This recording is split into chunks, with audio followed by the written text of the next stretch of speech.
Oi pessoal, sou Luciana Monteiro de Natal e queria chamar vocês para uma reflexão acerca do que está acontecendo.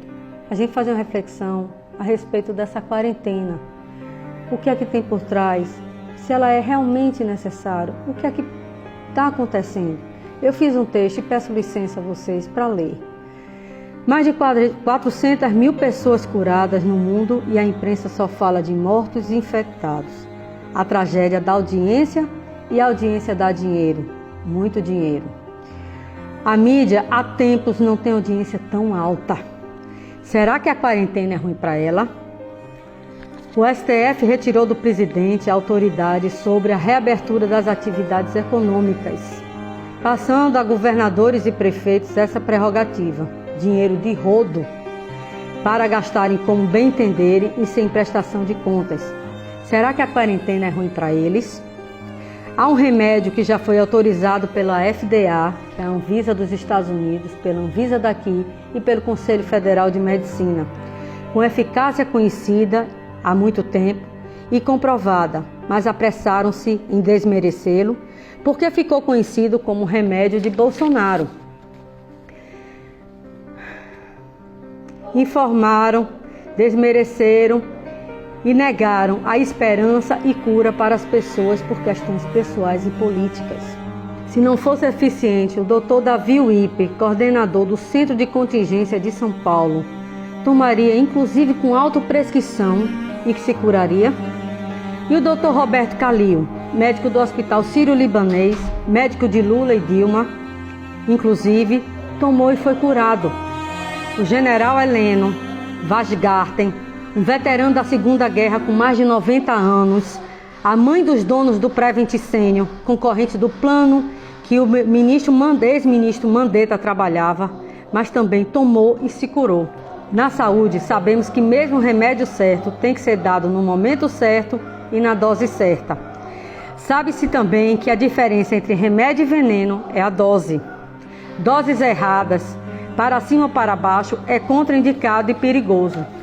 Por outro lado, o remédio não pode fazer mais mal que a doença. Para matar o carrapato, não precisa tocar fogo na vaca. Estima-se que 38 milhões de brasileiros vivem da informalidade. Feirantes, pipoqueiros, vendedores de picolé. Estima-se também que mais de 600 mil empresas faliram. Falam em mais de 10 milhões de desempregados. Cada vida importa. Mas não há saúde sem economia, não há educação sem economia, não há assistência social sem economia, não há salários sem economia. É fácil falar, fica em casa com a geladeira cheia e dinheiro na conta. Mas há pessoas que, se a economia não girar, elas não comem. Isso para falar do básico, do mínimo. O que peço é um equilíbrio, bom senso. Peço que as autoridades se sensibilizem com os necessitados. Obrigar famílias inteiras a permanecerem confinados em casa sem ter o que comer é ditatorial.